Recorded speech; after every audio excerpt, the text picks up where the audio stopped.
So the last month of the Change the Way I Eat experiment has ended. I'm making this video about it, and then I'll make another one regarding the experiment in general. But this one is just regarding the last month, which, if you remember, is to make sure I have enough food to eat. Over the years, I've tried a lot of things, and I realized the best one I've done so far is one that includes the weekly menu, and I've written it down in English for you because it's not in Portuguese. The weekly menu with the kind of meal, the name of the dish, and any ingredients I may not have. And I just listed here. So I always want to have something roasted because I love roasted food. I want to have something traditional so I didn't forget the traditional dishes. I want curry every week because I like it. And I like stews. I don't know if that's the name. It takes long to cook and it has sauce. And I once a week also eat from the pantry, like an easy meal, like I don't know, tuna or pasta with tuna, or sardines or eggs, things like that. The international are dishes that are international that I have made and I enjoyed, like okonomiyaki. I think that's how it says. Like it's a Japanese cabbage pancake. I like pancakes. I like cabbage. I like okonomiyaki. So international. Oh, and this includes pizzas as well, and lasagna, and also like that. And this is the day off. Because I'm having 3 meals a day, I have to meal plan for 3 meals a day. Breakfast is either eggs or oatmeal or sometimes just nuts. But lunch is exactly like dinner. It's a sit-down meal, proper meal, and nothing like salads or sandwich. It's a proper meal. So I need to account for 2 meals on a daily basis. Now, I've been trying to do this to make my life easier. So, certain dishes I want to make every week, like the curry. Other dishes I want to make once in a while, like roasted chicken, I want to make every 2 weeks. So, I made a list with the months and I've divided it in 5. These are just notes.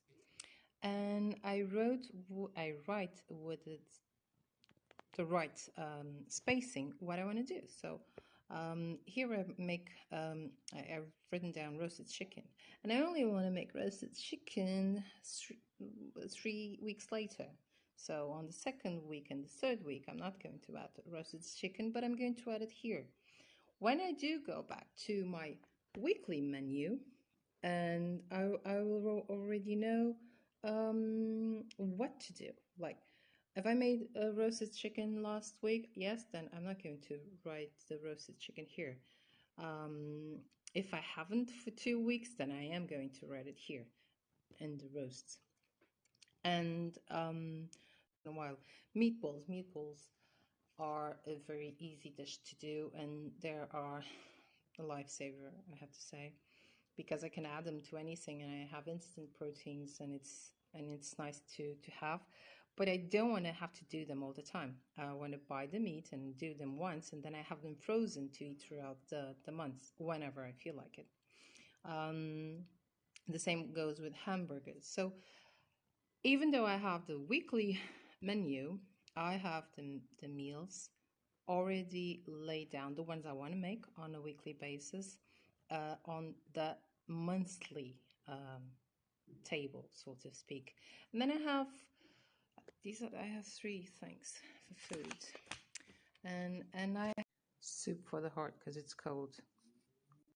Soup. I have a few soups written in here. So I have the recipes, others I just have the name because I either know how to do it or I know where the book is. And I have the things I want to do in here. So whenever I am missing some dishes to add to my meal plan, I can come here and add that. And the day off, it's either fasting or new dish or leftovers. By fasting, it's usually I don't feel like cooking, so I'm going to fast. And new dish is like, I want to try this new dish, and if it doesn't work out, I'm going to fast. And leftovers is, I don't feel like cooking, I don't feel like fasting because I'm hungry and there's food in the house, so I'm going to eat that. And I should have added, well, I should have added in the end, I don't know what the pin is, because this is not working. Should have added in the end, there's no food in the house and I'm hungry, so I'm going to order something out. I'm going to buy some already done food. And then I have the breakdown of the breakfasts, only 4 tops, and then I repeat them. Usually I just stick to 2 or 3. Fruits for the whole week, maximum 3 varieties. Otherwise, I want to eat them all because I want to taste them all, and they end up disappearing faster than if I only have 1 or 3 varieties.